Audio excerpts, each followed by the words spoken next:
Hello, 11th grade, how are you? Today we will talk about the communication again and again. This is the last lesson of our unit 8. Please open your book or student book, page 68, and follow up with me, please. We have reading articles here. We have 4 pieces of articles. You should here look at the headlines of a few of the 4 articles, and you should think what do you think the articles have in common, and we should then match the headlines in article 1 with the articles from A to D. Okay, let's read the articles together as a pieces, and then we should match it with the headlines from 1 to 4. Start with A. A scientific research project has found that wild chimpanzees use at least 66 gestures to communicate with each other. After researchers had spent time with animals in Borneo, they studied 120 hours of video they had recorded. They were looking for signs that the animals were using signals to communicate with each other. They looked to see if the chimps were looking at each other. Chimps, it means chimpanzee. At each other, in order to be sure that the gestures had in purpose, that is, to communicate something. If the animal didn't respond to the gesture was made for over and over again until there was a response. The results suggest that there is a common system of communication across the species. Okay? B. A postcard sent from Florida has finally reached its destination in England. It had been posted in 1957 CE. This postcard had been addressed to someone working at an education center. The building had once been a school. Staff at the education center have been trying to find the addresses. To find the addressee.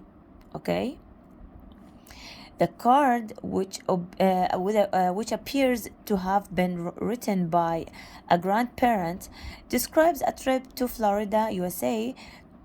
He wrote that it had rained a bit that day, but it was still hot. A spokesperson for the post office said that the postcard had probably been bought back in a post box recently. He said that the mail was never in the sorting office for that length of time. Article C. In 2001, a girl called Laura Buxton from Staffordshire, UK, wrote a message with her name and address on a helium-filled balloon. She then sent it into the air, where it disappeared. A few weeks later, the balloon landed nearly 200 kilometers away in southern England. The man who found it took it to his neighbors. The Buxtons, who had a daughter called Laura, they were surprised to learn that it was from another girl with the same name. The two girls got in touch with each other, decided to meet, and became best friends. Oh. Here, D, an artist has kept all her text messages, and after 12 years, she had collected about 100,000 messages. She kept the first few messages because she enjoyed reading them over again. It was like a personal diary. It is also a record of history covering world events. Every time a text message arrived, she saved the contents. She wrote them in notebooks. When her phone ran out of space to store them, she eventually filled more than 600 notebooks. Then she started copying them onto her computer. The woman took her collection to publisher, and the book has now been published and translated into several languages. Now you can match the titles of the headlines with articles. What do you think?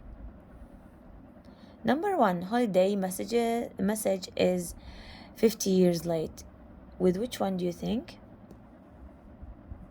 Yes, with A. Sorry, with B. So one with B. From mobile messaging to published book, communication becomes art. So number two with D. Yes. Airmail brings best friends together. 3 with C. Yes, exactly. The last one. Humans not alone in using a sign language. A. So A with 4. Okay? Please write in your note in your book and revise it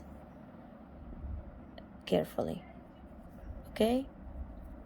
Thank you for listening. Have a nice day. Bye bye.